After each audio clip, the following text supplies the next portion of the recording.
Hey guys, welcome back to another episode of MissFlips. It is our Halloween challenge hosted by our amazing host, Lemons to Lemonade. Make sure to go check out their channel, the link to which is in the description below. We have a bunch of YouTubers participating in this one. We're here to see how our personal styles play into a Halloween theme, whether or not we're gonna choose like the sweet fall elements and colors of reds and oranges and browns and all that sort of stuff, or are we gonna do more spooky, scary blacks and darks and wow, who knows? I am working on this piece right here. It's a waterfall wardrobe, absolutely stunning piece. So yeah, challenge accepted. Let's get flipping. And this is our piece today, guys. I have always dreamed of working on a waterfall art deco style piece, and I finally found one. I got this piece off of Facebook Marketplace for 65 buckaroons, and it's in pretty bad shape. It's got a lot of scuffs and scratches and dents and dings and chips and veneer peeling off. It's got a lot to repair, especially on the corners of the doors and on the drawers. There's just a bunch of stuff that needs to be wood filled and sanded over and just all in all repaired. I originally wanted to keep a lot of this stained wood, but looking at the shape that it's in, I personally don't have the skill set to repair things like this, for example. So I'm honestly just gonna go in there with some wood filler and paint over it. So our first step in prepping it is going to be cleaning, and I'm using a water and vinegar solution and just wiping it down. And then after I get all of the residue, gunky stuff, whatever is on there, I then take off all of the hardware and then rinse it completely with a damp rag, just with water. And then for the little patches here, obviously we're going to go in there with some wood filler and try to repair these guys. And I'm going to be putting on new hardware as well onto the faces of the doors and drawers. So I'm going to be filling in those holes also.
For this big boy, I am going in there with some heavy-duty wood filler type of stuff, and this just makes sure that I don't have to use my like good stainable wood filler, because that's pretty expensive, and this is a kind of big job, so I wanted to save that for the smaller stuff.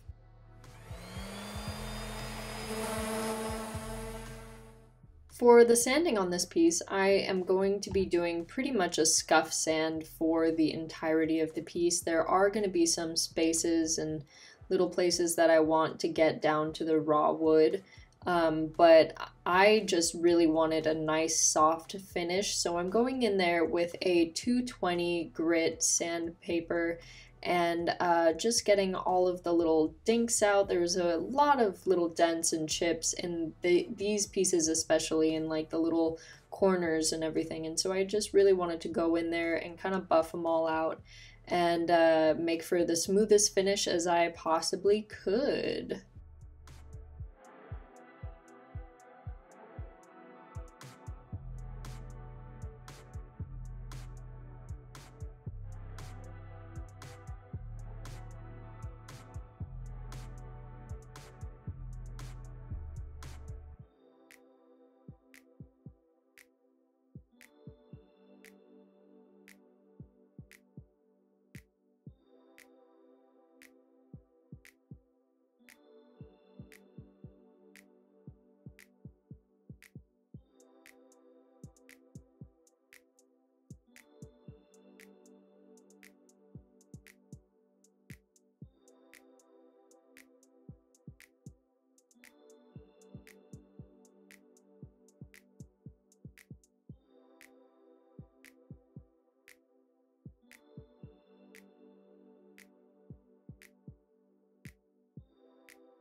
if you've seen any of my videos, you've probably seen me use this tool, especially in my more recent videos. I love this thing. It helps you align your hardware perfectly to the drawer, and it is so gosh darn convenient. I cannot tell you how much I am glad that I have it. And so this drawer was pretty easy, but then there was another drawer, this one, that didn't have the top lip as the other two, so I actually stopped in the middle and just used my already existing preset to do that one first, and then moved on to that one, readjusting it to the center, and then bada bing and bada boom. So for these little guys, I am going to be leaving them as just their natural bare wood. So I went in there with a sanding block and a 220 piece of reusable sandpaper, and I just tried to get those little edges and corners out. I ended up getting rid of the sanding block and just going in with a folded piece of the sandpaper, just because it got in those corners a little bit better. And I was able to get like smaller and more intricate spaces.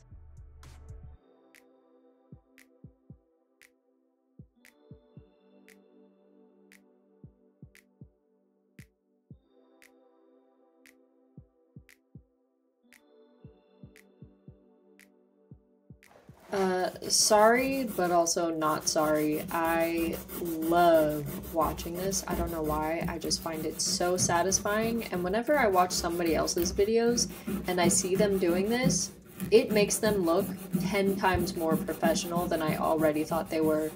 Is this just me? Like, am I the only one? Because, I don't know.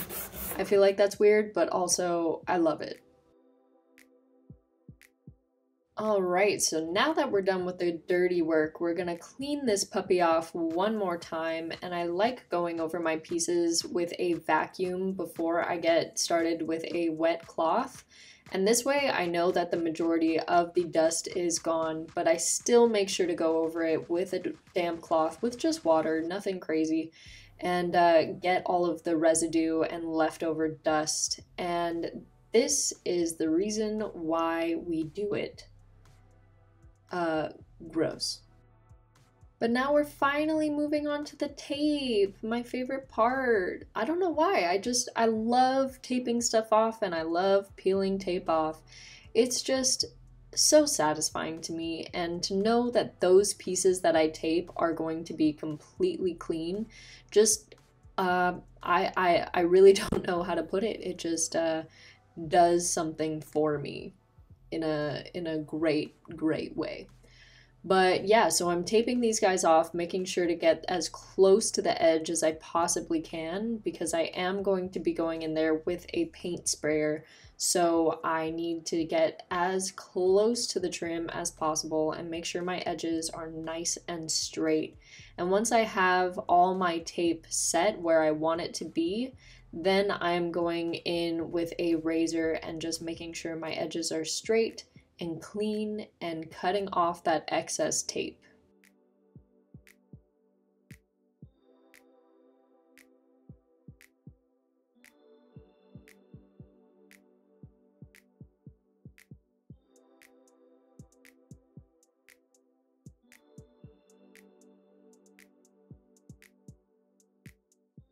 And when you don't have a straight edge to cut against, find one, make one, use one. You won't regret it. It'll make it so neat and so perfect. And trust all you little furniture flippers, I know you. I'm one of you. It will satisfy the hell out of you. Believe me.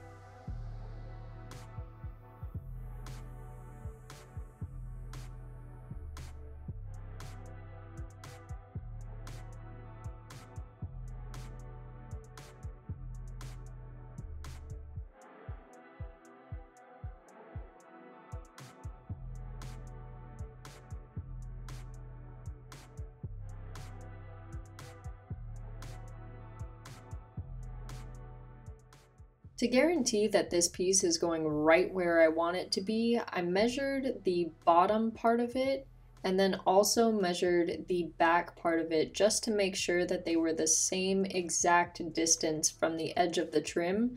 That way I knew it was going straight down the piece.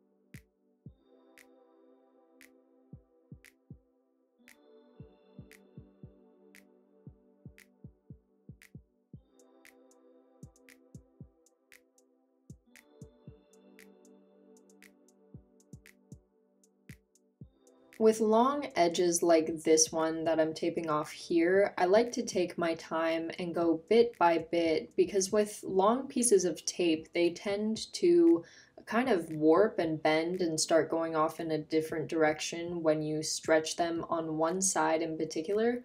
So you just want to make sure that that edge is continuously going right at the edge of where you want it to be, just little by little.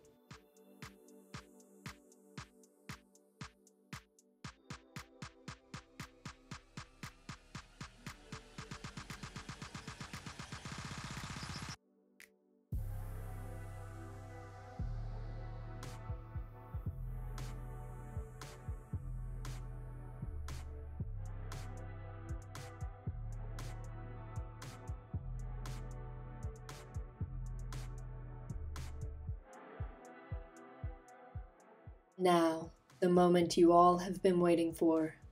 MissFlips got a paint sprayer. Alright, well maybe you all haven't been waiting for it, but I have definitely been waiting for this. It is awesome.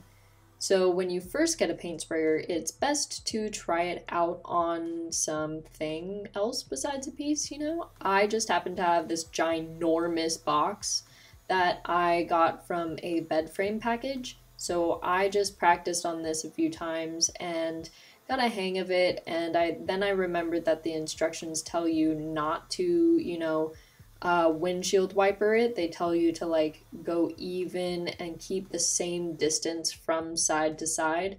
So with that in mind, I got started on my piece, and holy cow, is this thing satisfying. It took no time at all compared to, like, you know, my only experience has been with paintbrushes or rollers. I've never used a paint sprayer in my life, and my God, it was effortless, man. It was so fast and easy, and honestly, and even the cleanup, that's honestly kind of the most intimidating part for me, or at least it was. I thought the cleaning of this piece was going to be a lot more difficult than it was, but all you have to do is just put some water when you're done with the paint, put some water in that can, and just spray like you're spraying a piece, but hopefully into a sink or into the ground or somewhere where you can, you know, not get water everywhere. That is if you are using a water-based paint. If you're using an oil-based paint, they recommend using mineral spirits to clear that out of there. But look how fast this is going. I mean, granted it is sped up, but like still insane. Love it. I don't think I'm ever gonna go back. Honestly, this thing is pretty cool. As usual, gang, make sure you are wearing a mask, because just look how much stuff this paint sprayer is kicking up. I don't know if that's paint, I don't know if it's dust, but either way, that fan on that thing is really, really strong, so it just pushes stuff into the air. So make sure you guys are being safe, wearing those masks, goggles if you want, gloves, whatever the case may be. Just be safe.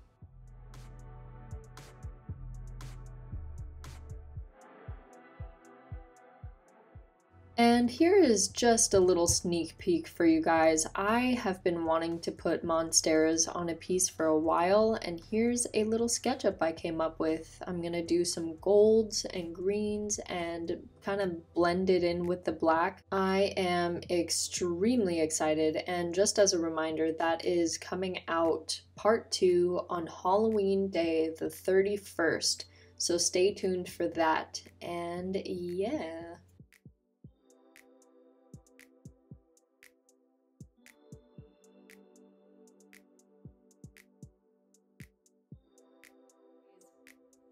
And we are gonna stop there, guys. It is a Halloween 2-episode special. This has been part 1. I hope you guys enjoyed it, and please stay tuned for part 2 because it is gonna be awesome. It is going to be released on Halloween Day. So if you guys wanna stay tuned, make sure to hit that like, subscribe, all those good things, and stay tuned for an awesome flip because this one is